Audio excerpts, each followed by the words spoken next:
Doctor Mohammad ইউনূসের 3.0 তত্ত্ব বর্তমান বিশ্বের জন্য একটি আলোচিত টপিকস।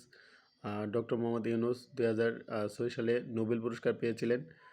তিনি ঢাকা বিশ্ববিদ্যালয়ের ইকোনমিক্সের ছাত্র এবং চট্টগ্রাম বিশ্ববিদ্যালয়ের ইকোনমিক্সের প্রফেসর এবং আমেরিকার ভ্যান্ডারবিল্ট বিশ্ববিদ্যালয় থেকে পিএইচডি করেছেন। ডক্টর মোহাম্মদ ইউনূস বিশ্বের 10-12 জনের একজন ব্যক্তি যিনি নোবেল পুরস্কার, কংগ্রেশনাল গোল্ড মেডেল এবং প্রেসিডেন্সিয়াল গোল্ড মেডেল পুরস্কার পেয়েছিলেন এবং তিনি বর্তমান বিশ্বের জীবিত সবচেয়ে প্রভাবশালী চিন্তাশীল ব্যক্তিদের মধ্যে 1, 2 নাম্বার ও 3 নম্বরে অবস্থান করেন। ডক্টর মোহাম্মদ ইউনূস এর চিন্তাধারার উপর নির্ভর করে প্যারিস অলিম্পিকে তার চিন্তাধারা কাজে লাগিয়ে অলিম্পিক আয়োজন করেছিল। তার সোশ্যাল বিজনেস, সামাজিক ব্যবসা ধারণা সারা বিশ্বের জন্য একটি গুরুত্বপূর্ণ রোল মডেল এবং মাইক্রো ক্রেডিট বা ক্ষুদ্র ঋণ তত্ত্ব সারা বিশ্বের জন্য একটি গুরুত্বপূর্ণ তত্ত্ব।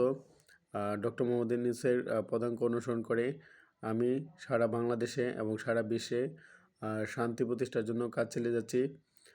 বিশ্ব মানবাধিকার রক্ষা সংঘের মাধ্যমে সারা বিশ্বের সকল জীব ও সকল প্রাণীর ও সকল মানুষের মুক্তির জন্য কাজ চালিয়ে যাচ্ছি এবং আমেরিকার প্রেসিডেন্ট ডোনাল্ড ট্রাম্প এবং ইন্ডিয়ার প্রধানমন্ত্রী নরেন্দ্র মোদীর 14 জানুয়ারি 2025 সালে একটি বৈঠক হয়েছিল।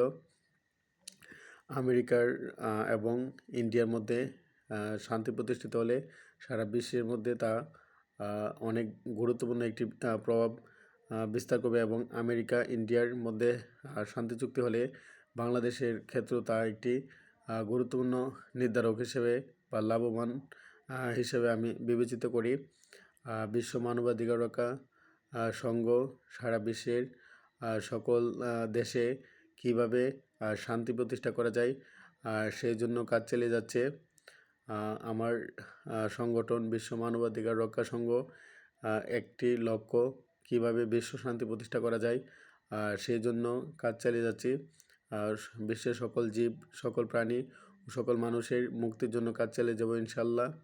বিশ্ব জলবায়ু পরিবর্তন মোকাবেলা করা, বিশ্ব রিফিউজি ক্রাইসিস মোকাবেলা করা, বিশ্ব শিশু শ্রম দূর করা, বিশ্বের সকল জীব প্রাণী ও মানুষের মেন্টাল হেলথ বা মানসিক স্বাস্থ্য নিশ্চিত করা এবং নারীর প্রতি যৌন সহিংসতা প্রতিরোধ করা জন্য কাজ চালিয়ে যাব ইনশাল্লাহ।